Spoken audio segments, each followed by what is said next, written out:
Hello बच्चों, स्वागत है आपको हमारे इस यूट्यूब चैनल NATN एक्सप्लेन्स पे। और आप लोग क्लास टेंथ का लेक्चर सीरीज देख रहे हैं। और क्लास टेंथ के केमिस्ट्री में हम लोगों ने अभी तक 3 चैप्टर कंप्लीट कर लिया है। 3 चैप्टर में जैसे acid base and salt complete हो चुका है डिटेल में, उसके बाद कार्बन एंड कंपाउंड कंप्लीट हो चुका है, उसके बाद केमिकल रिएक्शन कंप्लीट हो चुका है। अगर आप बेसिक को मिला दे तो मैंने लगभग 4 चैप्टर आपको पढ़ा दिया है। पहले बेसिक कवर किया, chemical reaction, acid base and salt, और उसके बाद कार्बन एंड कंपाउंड, जो कि इससे पहले मैंने पढ़ाया था। तो आज जो है क्लास टेंथ का जो लाइट चैप्टर है, रिफ्लेक्शन और रिफ्रैक्शन, वो पढ़ने जा रहे हैं। उसका आज स्टार्टिंग वीडियो है, इंट्रोडक्शन वीडियो है, ठीक है। तो आप लोग एकदम एक लाइन से सारा लेक्चर फॉलो कीजिए और बढ़िया से नोट्स बनाइए।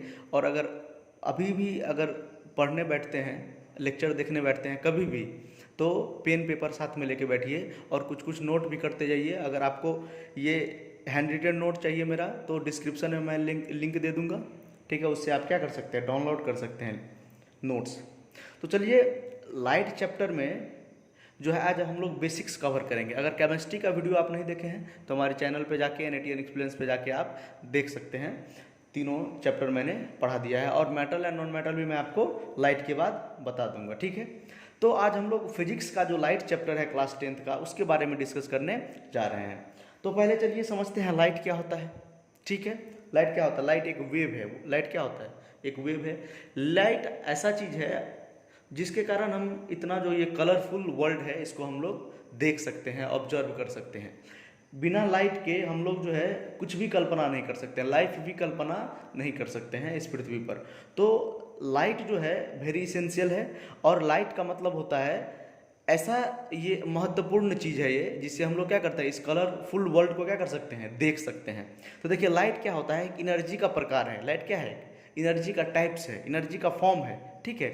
जिसके कारण हम लोग क्या कर सकते हैं, बहुत सारा ऑब्जेक्ट देख सकते हैं। बिना लाइट के हम लोग अंधेरा में कुछ नहीं देख सकते हैं। तो किसी भी चीज़ को देखने के लिए हमको क्या चाहिए? लाइट चाहिए, ठीक है। तो देखिए, मैंने लिखा है डेफिनेशन में कि light is a form of energy. Light एक क्या है? एनर्जी का प्रकार है। लाइट क्या है? एनर्जी का प्रकार है। Which help us to see various object, जो हमको बहुत सारा ऑब्जेक्ट देखने में मदद करता है, ठीक है। लाइट की मदद से ही, लाइट के कारण ही हम इस कलरफुल वर्ल्ड को हम क्या कर सकते हैं, देख सकते हैं, ठीक है। उसके बाद देखिए, मैंने एक और डिफिनेशन लिखा है जो कि ज़्यादा इंपॉर्टेंट है। इसमें मैं आपको कुछ समझाऊंगा भी, इसीलिए मैंने ये डिफिनेशन लिखा है यहाँ पे। Light is that part of electromagnetic spectrum which help us to see various object. मतलब लाइट जो है इलेक्ट्रोमैग्नेटिक स्पेक्ट्रम का एक पार्ट है। इलेक्ट्रोमैग्नेटिक स्पेक्ट्रम क्या है? देखिए, मैं आपको अगर शॉर्टकट में अभी बताना चाहूँ तो लाइट एक वेव है, और वेव 2 प्रकार का होता है। एक होता है मैग्नेटिक वेव, जिसको हम नॉन मैकेनिकल वेव भी बोलते हैं, जो कि लाइट होता है, ठीक है। एक होता है मैकेनिकल वेव। मैकेनिकल वेव का मतलब होता है ऐसा वेव जो मटेरियल मीडियम जिसको चाहिए प्रोपैगेशन करने के लिए, जैसे साउंड अगर आप स्पेस में जाके, जहाँ पर एयर नहीं है, जैसे चंद्रमा पे जाइएगा, जैसे मार्स पे जाइएगा, तो वहाँ पर एयर नहीं है, वहाँ पर एटमॉस्फेयर नहीं है, तो वहाँ पर जो है साउंड प्रोपैगेशन नहीं होता है। अगर आपका मतलब कोई 2 एस्ट्रोनॉट अगर चंद्रमा पे जाता है, तो वो एक डिवाइस लेके जाता है, जिसके कारण ये एक दूसरे का आवाज़ क्या कर सके, सुन सके। वहाँ पर एक दूसरे का आवाज़ आप अर्थ पे जैसे हम बोलते हैं, तो डायरेक्ट मेरा फ्रेंड या कोई सुन लेता है, जैसे आप लोग भी सुन रहे हैं मेरा आवाज़। तो वहाँ पर जो है मतलब एक दूसरे का आवाज़ नहीं सुन सकता है। क्यों? क्योंकि वहाँ पर मीडियम नहीं है। तो साउंड क्या है? साउंड मैकेनिकल वेव है। लेकिन लाइट क्या है? लाइट नॉन मैकेनिकल वेव है, जिसको हम इलेक्ट्रोमैग्नेटिक वेव भी बोलते हैं। इसका मतलब लाइट को कोई मीडियम नहीं चाहिए प्रोपैगेशन के लिए। लाइट बिना मीडियम के ट्रैवल करता है। जैसे सन देखिए कितना दूर है, हमारे अर्थ से बहुत दूर है सन, और वहाँ से लाइट हमारे पृथ्वी पे चला आता है, ठीक है ना, बिना कोई मीडियम में। मीडियम तो देखिए, अगर एयर का बात कीजिएगा तो कितना दूर तक है, हमारा लगभग 70 क्या 50 किलोमीटर तक ज़्यादा से ज़्यादा होगा, ठीक है, अर्थ सरफेस से, सी लेवल से। और ज़्यादातर जो है हमारे ट्रोपोस्फियर में ही एयर का, एटमॉस्फेयर का मात्रा है, ठीक है। ट्रोपोस्फियर ही हमारा जो है ना, जो मेन काम होता है, क्लाउड फॉर्मेशन या बहुत सारा चीज़, वो 10 किलोमीटर 15 किलोमीटर तक ही होता है, ठीक है। तो देखिए उतना दूर से जो सन का लाइट है पृथ्वी पे आ जाता है, तो इसका मतलब क्या है, लाइट को कोई मीडियम का जरूरी नहीं है, मतलब लाइट बिना मीडियम के ट्रैवल करता है। तो लाइट एक क्या है, इलेक्ट्रोमैग्नेटिक वेव है। इलेक्ट्रोमैग्नेटिक क्या है, वेव है। वेव आपको पता है अभी दो प्रकार का होता है, एक मैकेनिकल, एक नॉन मैकेनिकल, जिसको इलेक्ट्रोमैग्नेटिक वेव भी बोलते हैं। तो मैकेनिकल मतलब जिसको मतलब मटेरियल मीडियम चाहिए प्रोपैगेशन के लिए, जिसको मीडियम चाहिए प्रोपैगेशन के लिए, जैसे साउंड मीडियम में ही ट्रैवल करता है। हम बोलते हैं और मेरा एक कोई फ्रेंड, आप बोलते होंगे, आपका कोई एक फ्रेंड सुन लेता है, इसका मतलब साउंड हमारे यहाँ पर अर्थ में क्या है, एटमॉस्फेयर है, तो एयर क्या करता है, हमारा जो वो साउंड है उसको क्या करता है, एक जगह से एक मतलब स्थान से दूसरे स्थान में क्या करता है, ट्रांसफर करने में, एनर्जी को ट्रांसफर करने में काम करता है, ठीक है।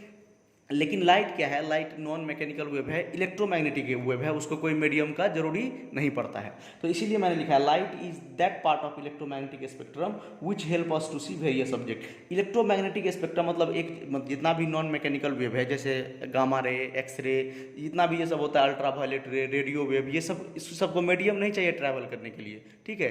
ये सब बिना मीडियम के ट्रैवल करता है। तो उसी इलेक्ट्रोमैग्नेटिक स्पेक्ट्रम जो होता है, उसी में से एक क्या है, लाइट है, जिससे हम क्या कर सकते हैं, वेरियस ऑब्जेक्ट को देख सकते हैं। अगर ये डिफिनेशन आपको समझ में नहीं भी आया तो ये सिंपल आप याद कर सकते हैं एग्जाम में लिखने के लिए कि light is that form of light is a form of energy, जिसके कारण हम क्या कर सकते हैं, बहुत सारा ऑब्जेक्ट को देख सकते हैं, जो हमको क्या करता है, बहुत सारा ऑब्जेक्ट देखने में मदद करता है। तो ये था सिंपल लाइट के बारे में, ठीक है। देखिए रे ऑफ लाइट क्या होता है, लाइट समझने के बाद हमको समझना क्या जरूरी है, रे ऑफ लाइट क्या होता है। आप जैसे कि आपको हम बता दिया, आज बेसिक का आज लेक्चर है, आज बेसिक्स लाइट के बारे में हम बताएंगे, बीम क्या होता है, रे क्या होता है, उसके बाद मिरर किसको कहते हैं, रिफ्लेक्शन क्या होता है, लॉ ऑफ रिफ्लेक्शन क्या होता है, ये सब हम लोग आज चर्चा करेंगे इस वीडियो में। तो ये बेसिक है, ठीक है। तो देखिए रे ऑफ लाइट क्या होता है, a line drawn in the direction of propagation of light is called ray of light. एक मतलब जिस डायरेक्शन में लाइट प्रोपैगेट कर रहा है, उस डायरेक्शन में एक सिंपल लाइन ड्रॉ कर दीजिए, उसको हम क्या बोलेंगे, एक सिंगल लाइन ड्रॉ कर दीजिए, एक थिन लाइन ड्रॉ कर दीजिए, उसी को हम क्या बोलेंगे, रे बोलेंगे। सपोज इस डायरेक्शन में रे प्रोपैगेट कर रहा है, तो इस डायरेक्शन में एक लाइन बना दीजिए, ठीक है, उसको हम क्या बोलेंगे, रे बोलेंगे। तो रे होता क्या है, a line drawn in the direction of, कह सकते हैं ये लाइट का एक सिंगल यूनिट होता है। जो वेव होता है लाइट का जो वेव होता है, उसका ये क्या है, सिंगल यूनिट होता है, ठीक है। तो रे ऑफ लाइट क्या है, a line drawn in the direction of propagation of wave, मतलब जिस डायरेक्शन में लाइट प्रोपैगेट कर रहा है, उस डायरेक्शन में हम क्या करेंगे, एक सिंगल लाइन ड्रॉ कर देंगे, उसी को बोलेंगे रे। सपोज इस डायरेक्शन में लाइट प्रोपैगेट कर रहा है, एक क्या कर देंगे, एक मतलब लाइन ड्रॉ कर देंगे, थिन लाइन ड्रॉ कर देंगे, उसी डायरेक्शन में, जिस डायरेक्शन में रे प्रोपैगेट कर रहा है, उसी को हम क्या बोलेंगे, रे ऑफ लाइट, उसको हम क्या बोलेंगे, रे ऑफ लाइट। चलिए अब समझते हैं बीम ऑफ लाइट क्या होता है। तो a collection of rays of light is called beam of light. मतलब कुछ बंडल, 4-5 रे ऑफ लाइट को अगर एक जगह लिख देंगे, अगर एक जगह मतलब रहता है 4-5 बंडल ऑफ लाइट, उसको हम क्या बोलते हैं, रे ऑफ लाइट। मतलब कलेक्शन रे ऑफ लाइट, इसमें देखिए कितना रे है, 3 रे है। तो ये collection of rays of light हुआ कि नहीं हुआ, कलेक्शन हुआ कि नहीं हुआ, मतलब इकट्ठा झुंड में, किसमें, झुंड में अगर रे ऑफ लाइट रहेगा तो उसको हम क्या बोलेंगे, बीम ऑफ लाइट बोलेंगे। इकट्ठा अगर रे ऑफ लाइट रहेगा तो उसको हम क्या बोलेंगे, बीम ऑफ लाइट बोलेंगे। बीम मतलब क्या, कलेक्शन ऑफ रे ऑफ लाइट। रे मतलब क्या, सिंगल थिन लाइन जो होता है, और सिंगल लाइन जो होता है, जो ड्रॉ करते हैं in the direction of propagation of light is called ray of light. And beam of light क्या होता है, collection of rays of light is called beam of light. Collection of rays of light मतलब अगर रे of light को एक, ये तो रे था एक सिंगल लाइन, और वही रे को अगर 4-5 रे एक जगह होगा, 10 रे, 15 रे, 50 रे, 100 रे, 200 रे अगर एक जगह होगा, उसको हम क्या बोलेंगे, बीम ऑफ लाइट बोलेंगे, ठीक है। 2 types of beam of light होता है, जो कि आप बचपन में भी पढ़े होइएगा, फिर भी मैं आपको रिवीजन के लिए थोड़ा थोड़ा बता देता हूँ। कन्वर्जेंट बीम ऑफ लाइट होता है और एक डाइवर्जेंट बीम ऑफ लाइट होता है। तो कन्वर्जेंट बीम ऑफ लाइट क्या होता है, अगर मतलब बहुत जगह से लाइट आ रहा है और एक जगह क्या हो रहा है, इकट्ठा हो जा रहा है, मतलब बहुत रे सब आके एक पॉइंट पे अगर मिल जाता है, तो उसको हम क्या बोलते हैं, कन्वर्जेंट बीम ऑफ लाइट, ठीक है। बीम मतलब क्या हुआ, collection of rays of light. Convergent beam मतलब क्या हुआ, मतलब एक पॉइंट पे बहुत सारा रे को आके मिलना, ठीक है, उसको क्या बोलते हैं, कन्वर्जेंट। कन्वर्जेंट मतलब क्या होता है, बहुत सारा रे अगर एक जगह इकट्ठा आके मिल जाता है, तो उसको बोलते हैं कन्वर्जेंट। कन्वर्ज हो गया, कन्वर्ज होने का मतलब क्या, इकट्ठा हो गया, क्या हो गया, एक जगह हो गया। कन्वर्ज होने का मतलब क्या है, एक जगह हो गया, मतलब सारा रे डिफरेंट पॉइंट से आ रहा था और एक जगह क्या हो गया, मीट कर गया, एक जगह क्या हो गया, मीट कर गया, इसको हम क्या बोलते हैं, convergent beam of light. Convergent का मतलब समझ गए आप लोग। सब सिंपल बीम का मतलब क्या, collection of rays of light. Convergent का मतलब क्या, डिफरेंट पॉइंट से लाइट आके, डिफरेंट मतलब जगह से लाइट आके एक पॉइंट पे अगर मिल जाता है। देखिए ये डायरेक्शन क्या दिखा रहा है कि ये आके यहाँ पर मीट कर गया, ये डायरेक्शन क्या दिखा रहा है, ये डायरेक्शन क्या दिखा रहा है, एक पॉइंट पे आके मीट किया गया कर गया है। ये डायरेक्शन क्या दिखा रहा है, एक पॉइंट पे आके अगर रे सब क्या हो जाता है, मीट कर जाता है, तो उसको हम क्या बोलते हैं, कन्वर्जेंट, कन्वर्ज हो जाना। देखिए इस पॉइंट पे कन्वर्ज हो गया है, तो इसको हम क्या बोलते हैं, कन्वर्जेंट बीम ऑफ लाइट। तो देखिए डाइवर्जेंट क्या होता है, तो इसका उल्टा होता है। डाइवर्जेंट मतलब क्या, एक पॉइंट से बहुत सारा लाइट निकलना, बहुत सारा रे निकलना, लाइट नहीं बहुत सारा रे, बहुत सारा रे। देखिए यहाँ पे बहुत सारा रे अगर एक पॉइंट से निकलेगा तो उसको हम क्या बोलेंगे, बहुत सारा रे एक पॉइंट से निकलेगा तो इसको हम क्या बोलेंगे, divergent beam of light. Diverge मतलब क्या, डाइवर्ज हो जाना। डाइवर्ज मतलब क्या हो, डाइवर्ज हो जाना मतलब एक पॉइंट से बाहर निकलना, एक पॉइंट से क्या होना, लाइट सोर्स क्या होना, बाहर निकलना। जैसे आप टॉर्च में देखते होइएगा, टॉर्च जो हम लोग का होता है उसमें क्या होता है कि एक पॉइंट से क्या होता है, एक बल्ब होता है, उससे क्या होता है, लाइट सोर्स बाहर निकलता रहता है। तो ये हुआ डाइवर्जेंट बीम ऑफ लाइट। अब देखिए हम लोग का जो मेन टॉपिक है, जो मेन मुद्दा है हम लोग का, वो है रिफ्लेक्शन ऑफ लाइट। वो क्या है, रिफ्लेक्शन ऑफ लाइट क्या होता है। तो रिफ्लेक्शन ऑफ लाइट पहले समझते हैं। देखिए कोई भी सतह से, कोई भी सरफेस से लाइट जो टकरा के रिटर्न हो जाता है, जो लाइट का टकरा के वापस होना, उसको हम क्या बोलते हैं, reflection of light.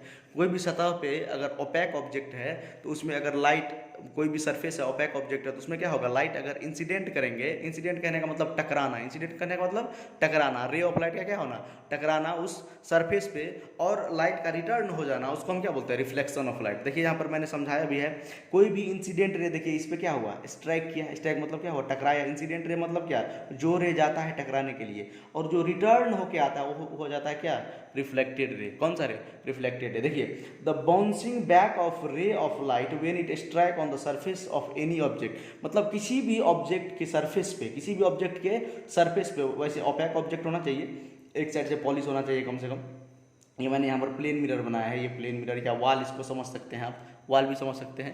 Plane mirror में भी रिफ्लेक्शन होता है, प्लेन मिरर रिफ्लेक्शन पे ही काम करता है, ठीक है, मिरर वैसे रिफ्लेक्शन पे काम करता है। देखिए तो द बाउंसिंग बैक ऑफ रे ऑफ लाइट, रे ऑफ लाइट का बाउंस बैक हो जाना मतलब रिटर्न हो जाना, टकरा के रिटर्न हो जाना, इंसिडेंट रे का टकरा के रिटर्न हो जाना, जब ये क्या करेगा, मतलब किसी भी वॉल से, किसी भी सरफेस पे स्ट्राइक करेगा तो रे क्या हो जाता है, रिटर्न हो जाता है। इसी को हम क्या बोलते हैं, रिफ्लेक्शन ऑफ लाइट। वैसे आसान है, रिफ्लेक्शन ऑफ लाइट का मतलब क्या, किसी भी सरफेस पे, किसी भी वॉल पे अगर लाइट इंसिडेंट होता है, इंसिडेंट रे कहने का मतलब जो रे टकराने जा रहा है, जो रे टकराने जा रहा है उसको हम क्या बोलते हैं, इंसिडेंट रे। और जो रे टकरा के वापस आता है उसको बोलते हैं रिफ्लेक्टेड रे। जो रे टकरा के वापस आता है, क्योंकि क्या हुआ है, रिफ्लेक्शन हुआ है ना, क्या हुआ है, रिफ्लेक्शन। तो रिफ्लेक्शन होने का मतलब क्या होता है, रे का टकरा के वापस आना किसी भी सरफेस से, उसको हम क्या बोलते हैं, रिफ्लेक्शन ऑफ लाइट। तो द बाउंसिंग बैक ऑफ रे of light when it strike on the surface of any object, किसी भी ऑब्जेक्ट के सरफेस पे टकरा के लाइट का वापस आना, उसको हम क्या बोलते हैं,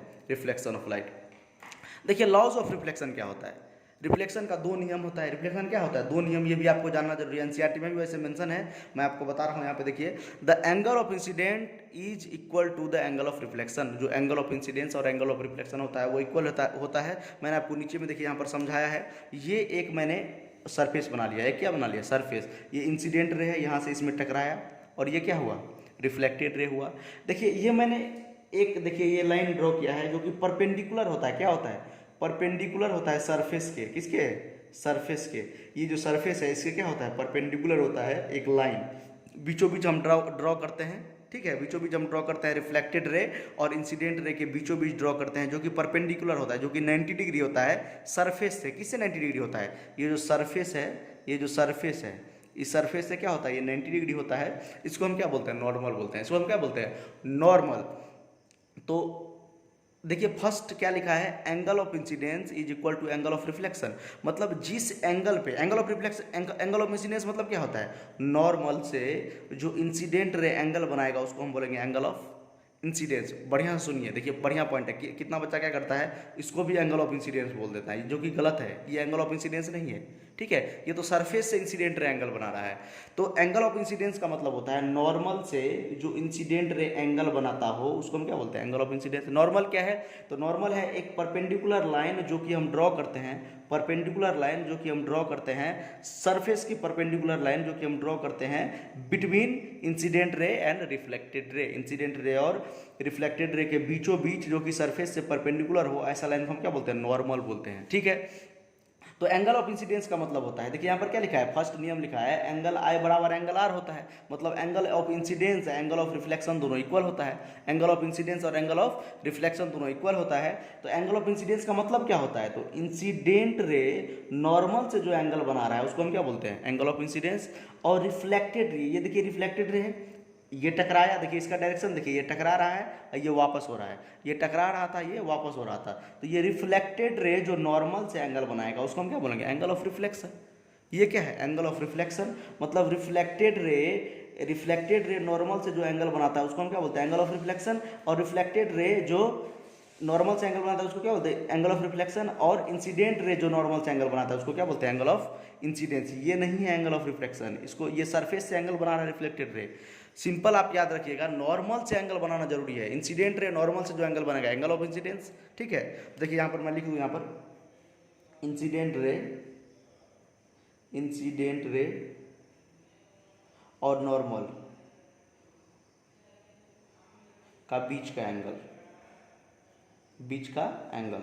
क्या होता है, angle of incidence. Angle of incidence क्या होता है, देखिए मैंने यहाँ पर लिख दिया है, इंसिडेंट रे और नॉर्मल का बीच का एंगल, इंसिडेंट रे और नॉर्मल का बीच का एंगल होता है एंगल ऑफ इंसिडेंस। और रिफ्लेक्टेड रे और नॉर्मल का बीच का एंगल क्या होता है, एंगल ऑफ रिफ्लेक्शन। चलिए, तो फर्स्ट नियम क्या है, लॉ ऑफ रिफ्लेक्शन का फर्स्ट नियम क्या है, फर्स्ट लॉ क्या है कि angle of incidence angle of reflection बराबर होता है, मतलब जितने एंगल पे रे आया है उतने ही एंगल पे क्या होगा, रिफ्लेक्ट करेगा। जितने एंगल पे रे आया है उतने ही एंगल पे क्या होगा, रिफ्लेक्ट होगा। मतलब ये एंगल अगर ये 45 डिग्री होगा तो ये भी 45 डिग्री होगा, अगर ये 60 डिग्री होगा तो ये भी 60 डिग्री होगा, अगर ये 80 डिग्री होगा तो ये भी 80 डिग्री होगा, ये 20 डिग्री होगा तो ये भी 20 डिग्री होगा। कहने का मतलब रिफ्लेक्शन का पहला नियम क्या है कि जो इंसिडेंट रे होगा, इंसिडेंट रे का मतलब क्या, इंसिडेंट रे और नॉर्मल का बीच का एंगल, तो मतलब जो इंसिडेंट रे का एंगल होगा, मतलब एंगल ऑफ इंसिडेंस जो होगा एंगल ऑफ रिफ्लेक्शन के बराबर होगा।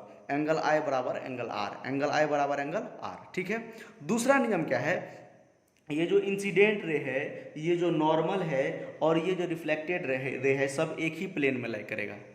एक प्लेन कहने का मतलब, जैसे देखिए ये एक प्लेन है कि नहीं, ये जो एक पेपर है ये एक प्लेन है कि नहीं, तो मतलब इन तीनों जो रे है, इंसिडेंट रे, रिफ्लेक्टेड रे, देखिए नॉर्मल, तीनों एक प्लेन में लाई कर रहा है कि नहीं, कोई परपेंडिकुलर टू प्लेन नहीं लाई कर रहा है। ये ऐसी अगर हम कर देंगे तो ये परपेंडिकुलर टू प्लेन हो जाएगा। ठीक है, ये आपके तरफ जो ऐसे लाइन ड्रॉ कर देंगे तो ये क्या हो जाएगा, परपेंडिकुलर टू प्लेन हो जाएगा।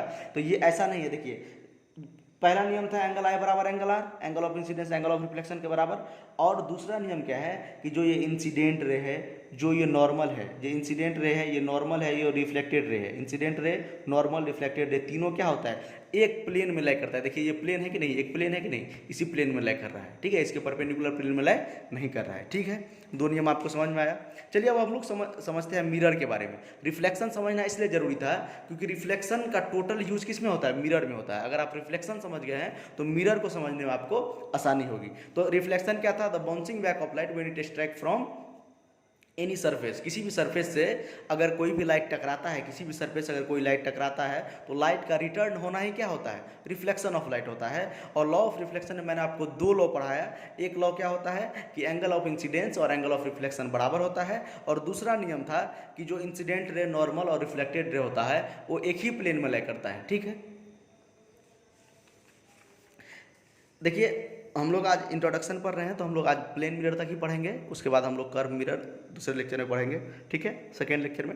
देखिए मिरर क्या होता है, मिरर मतलब होता है smooth shiny surface of a glass which reflects light is called mirror. जो लाइट को रिफ्लेक्ट करता हो, मतलब स्मूथ शाइनी, स्मूथ मतलब क्या है, एकदम समतल टाइप का होता है, स्मूथ होता है। ठीक है, रफ टाइप का नहीं होता है, शाइनी होता है, चमकीला surface of a glass is called, मतलब which reflect light is called mirror, उसी को क्या बोलते हैं, मिरर बोलते हैं। चलिए हम लोग प्लेन मिरर के बारे में बात करते हैं। किसके बारे में, प्लेन मिरर, जो कि हम लोग डेली लाइफ में यूज करते हैं, वही है प्लेन मिरर, जो कि डेली लाइफ में हम लोग यूज करते हैं अपना फेस देखने के लिए। ठीक है, मेकअप करने के लिए लड़की सब यूज करती है। ठीक है ना, तो वही क्या है, प्लेन मिरर है, वही सब क्या है, प्लेन मिरर है। तो पहले प्लेन मिरर के बारे में समझते हैं।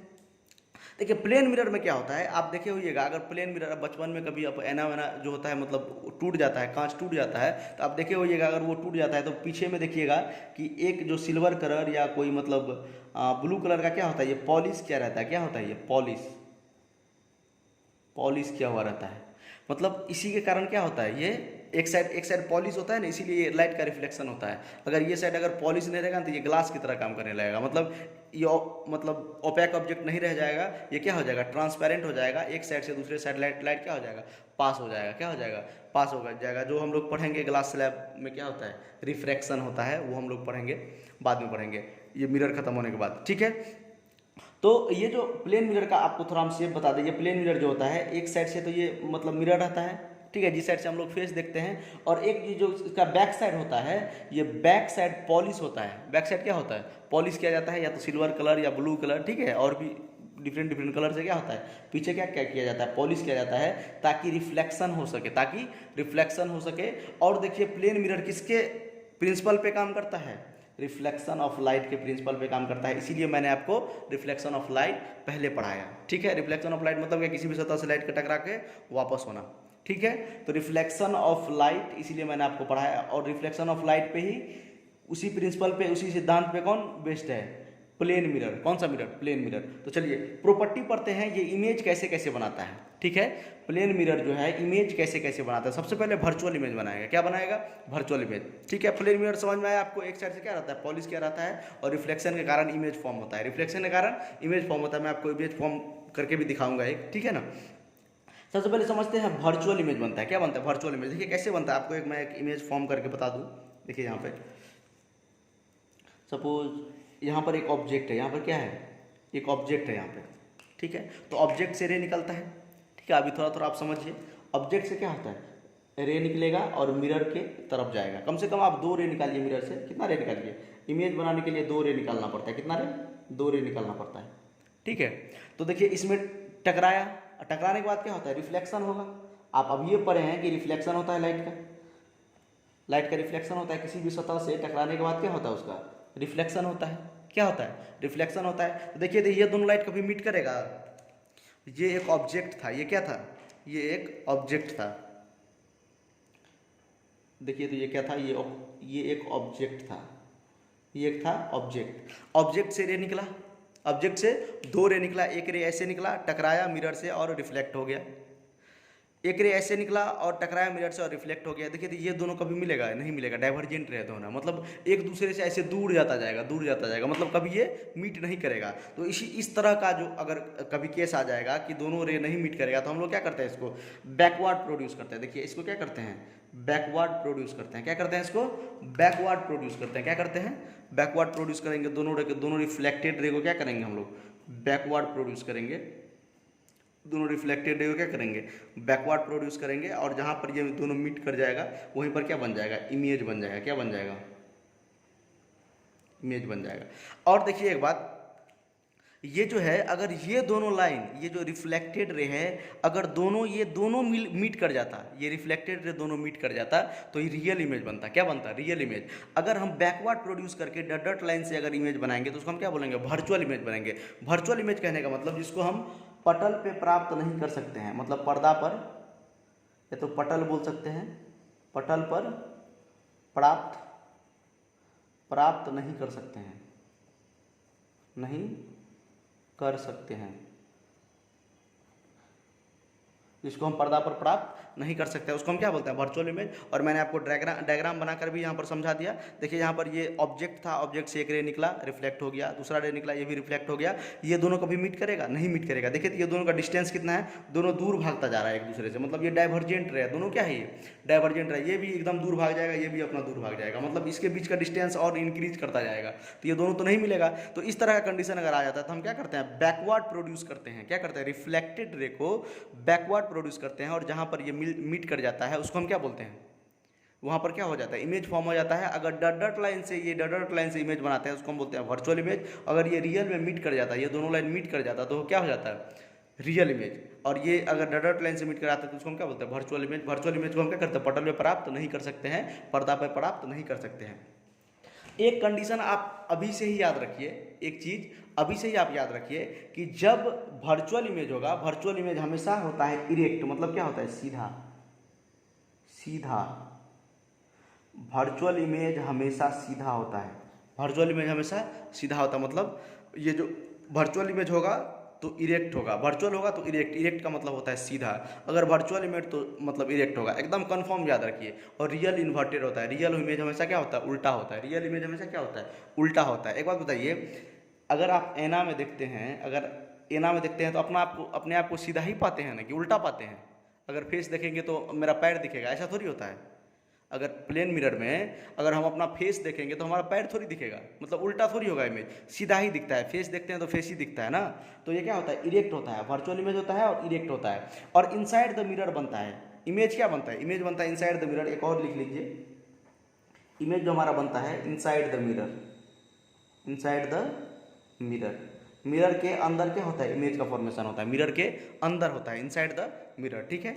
उसके बाद लेटरल इन्वर्जन होता है। लेटरल इन्वर्जन का मतलब क्या है, ये समझना जरूरी है। लेटरल इन्वर्जन को हम साइड वाइज इन्वर्जन भी बोलते हैं, लेटरल इन्वर्जन को साइड वाइज इन्वर्जन भी बोलते हैं। देखिए आपको यहाँ पर मैं समझाने का प्रयास कर रहा हूँ लेटरल इन्वर्जन का मतलब क्या होता है। अगर प्लेन मिरर में आप वैसे एक्सपीरियंस भी किए होइएगा, अगर प्लेन मिरर के सामने अगर राइट साइड में आप, ये सपोज ये पेन है ना, प्लेन मिरर के सामने ये राइट हैंड साइड में ये पेन को पकड़ लीजिए तो मिरर के अंदर लगेगा आप लेफ्ट हैंड साइड में पेन पकड़े हैं ये, ठीक है। मतलब साइड मतलब उल्टा हो जाता है, साइड क्या हो जाता है, उल्टा। सपोज यहाँ पर मैं ऐसे लिखूंगा, देखिए यहाँ पर सी, यहाँ पर मैंने क्या लिखा सी, तो इस तरह का दिखेगा। अगर मैं यहाँ पर लिख दूँ डी तो यहाँ पर क्या दिखेगा, लेटरल इन्वर्जन हो जाता है। सपोज मैं ए यहाँ पर लिख रहा हूँ, देखिए तो ए यहाँ पर भी दिखेगा ए, मतलब ए में उतना चेंज नहीं होता। जैसे पर यहाँ पर मैं लिखूँ पी तो यहाँ दिखेगा क्यू, यहाँ क्या दिखेगा क्यू। कहने का मतलब साइड वाइज इन्वर्जन हो जाता है, साइड वाइज क्या हो जाता है, इन्वर्जन हो जाता है। साइड वाइज इन्वर्जन इसी को बोलते हैं। साइड वाइज इन्वर्जन का मतलब क्या होता है, अगर देखिए यहाँ पर ये P है तो ये Q दिखने लगेगा, मतलब क्या हो जाएगा, साइड इसका पलट जाएगा। देखिए ये C ऐसे लिखा था, ये C ऐसे लिखा जाएगा, ठीक है। और भी लेटर आप देखना चाहते हो देख सकते हैं, देखिए ये R ऐसे है तो ये R ऐसे दिखेगा, ठीक है। ऐसे करके मतलब साइड क्या हो जाता है, पलट जाता है। साइड क्या हो जाता है, सबका पलट जाता है। तो साइड पलटने, ये साइड पलटने का मतलब क्या होता है, लेटरल इन्वर्जन होना। साइड पलटने का मतलब क्या होता है, लेटरल इन्वर्जन होना।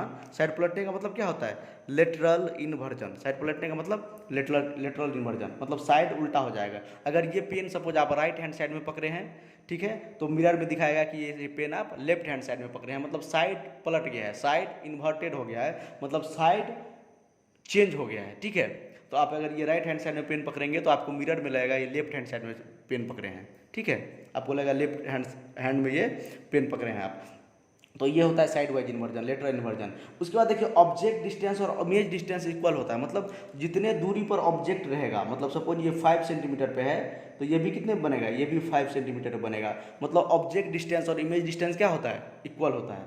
ये अगर डिस्टेंस डी है तो ये भी डिस्टेंस क्या होगा, डी होगा, ये भी डिस्टेंस क्या होगा, डी होगा। मतलब ऑब्जेक्ट डिस्टेंस, जितने दूरी पे इमेज बनेगा उतनी ही दूरी पे, जितने दूरी पे ऑब्जेक्ट रहता है। सपोज ये ऑब्जेक्ट है, ये कोई आदमी यहाँ पर खड़ा है, ये सपोज 10 सेंटीमीटर पे है, तो मिरर के अंदर भी क्या होगा, 10 सेंटीमीटर पे जाके क्या हो जाएगा, इमेज बनेगा 10 सेंटीमीटर पे इमेज। जैसे आप देखे होइएगा, अगर मिरर से आप पीछे चले जाते हैं तो आपका इमेज भी क्या हो जाता है, पीछा हो जाता है। अगर मिरर के आप पास आ जाते हैं तो क्या हो जाता है, इमेज भी पास आ जाता है। ऐसा होता है कि नहीं होता है। अगर आप मिरर से जितना पीछे जाते जाइएगा आपको लगेगा कि मिरर में भी इमेज जो है एकदम पीछे जाते जा रहा है, ठीक है। जितना आप आगे आइएगा मिरर के पास आइएगा आपको लगेगा इमेज भी क्या हो रहा है, पास आ रहा है। मतलब इमेज डिस्टेंस और ऑब्जेक्ट डिस्टेंस क्या होता है, सेम होता है और सेम साइज भी दिखता है। ऐसा थोड़ी है कि हम मतलब 5 फीट के हैं तो मिरर में दिख रहा है 2 फीट का, 4 फीट का, ठीक है। तो साइज भी सेम होता है। जैसे ये साइज सपोज ये है, सपोज ये 5 फीट का है, कितना है 5 फीट का, तो इसमें भी ये क्या दिखेगा 5 फीट, जैसे कि बौना या लंबू नहीं दिखेगा ये, ठीक है ना। जितना साइज रहेगा इसका वही साइज दिखेगा, ठीक है। ये क्या होता है, प्लेन मिरर। तो प्लेन मिरर जो होता है, प्लेन मिरर के बारे में हम लोग बहुत कुछ पढ़ चुके हैं।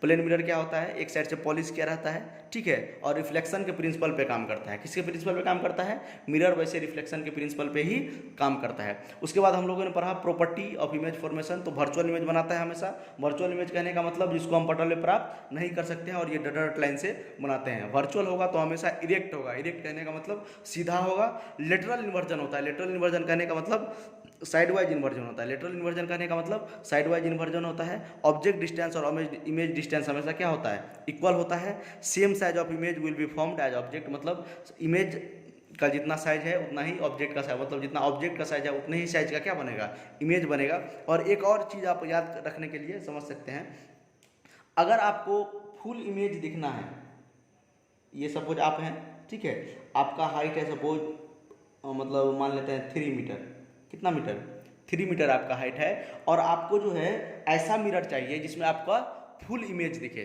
जैसे देखिए आप छोटा वाला मिरर देखे होइएगा, उसमें सिर्फ आपका फेस दिखता है, पूरा मतलब पूरा बॉडी नहीं दिखता है उसमें। तो अगर आपको ऐसा कोई मिरर चाहिए जिसमें आपका पूरा ये 3 मीटर पूरा आपका शरीर दिखे, तो उसके लिए कम से कम आपको कितने लेंथ का मिरर चाहिए, 1.5 मीटर का क्या चाहिए, एक मिरर चाहिए। कहने का मतलब जितना आपका हाइट है, आपके हाइट से आधे हाइट का मिरर चाहिए। क्या चाहिए, मिरर चाहिए आपका फुल इमेज बनाने के लिए। समझ गए आप लोग। मतलब एक नोट के लिए आप याद रख सकते हैं, क्या है कि अगर आपको अपना पूरा इमेज देखना है, अगर पूरा इमेज देखना है, ठीक है, सर से लेके पाँव तक पूरा देखना है, अगर आपका हाइट 3 मीटर है तो आपका 1.5 मीटर का आपको मिरर का जरूरी पड़ेगा। आपका हाइट अगर 5 मीटर है तो 2.5 मीटर का मिरर का जरूरी पड़ेगा। अगर आपका हाइट 10 मीटर है, ठीक है, ऐसे तो नहीं होता है, लेकिन अगर आपका हाइट 10 मीटर है, ठीक है, तो आपको कितने हाइट का मिरर चाहिए, 5 मीटर हाइट का मिरर चाहिए आपका पूरा इमेज देखने के लिए। आई होप आपको वीडियो पसंद आया होगा। और आगे हम लोग स्फेरिकल मिरर के बारे में बात करेंगे। स्फेरिकल मिरर में नया नया टर्म भी हम लोग डिस्कस करेंगे, जैसे radius of curvature, centre of curvature, focus क्या होता है, प्रिंसिपल एक्सिस क्या होता है, ऑप्टिकल सेंटर क्या होता है, सब कुछ हम लोग डिस्कस करेंगे। उसके बाद हम लोग पढ़ेंगे image formation by mirror, concave mirror और कन्वेक्स मिरर। स्फेरिकल मिरर 2 प्रकार का होता है, कन्वेक्स मिरर और कनकेव मिरर, ठीक है। तो हम लोग अभी फिजिक्स शुरू किए हैं जिसमें हम लाइट पढ़ेंगे, उसके बाद हो सकता है तो इलेक्ट्रिसिटी पढ़ें, उसके बाद मेटल नॉन मेटल पढ़ेंगे। तो ठीक है, तो अगर आप, अब वैसे मैंने 3 वीडियो पहले भी बना चुका हूँ केमिकल रिएक्शन पे, उसके बाद एसिड बेस एंड साल्ट पे, और बेसिक्स भी पढ़ा चुका हूँ, और उसके बाद कार्बन एंड कंपाउंड। अगर आपको वो वीडियो सब भी देखना है तो हमारे चैनल NITN एक्सप्लेन्स पे जाके आप क्या कीजिए, वहाँ से वीडियो देख सकते हैं। अगर आपको वीडियो पसंद आ रहा है तो चैनल को सब्सक्राइब कीजिए, लाइक कीजिए और कमेंट भी कीजिए, ठीक है। तो चलिए आज के लिए इतना ही, हम लोग फिर मिलेंगे अगले वीडियो में और हम लोग बात करेंगे स्फेरिकल मिरर के बारे में, ठीक है। Thank you.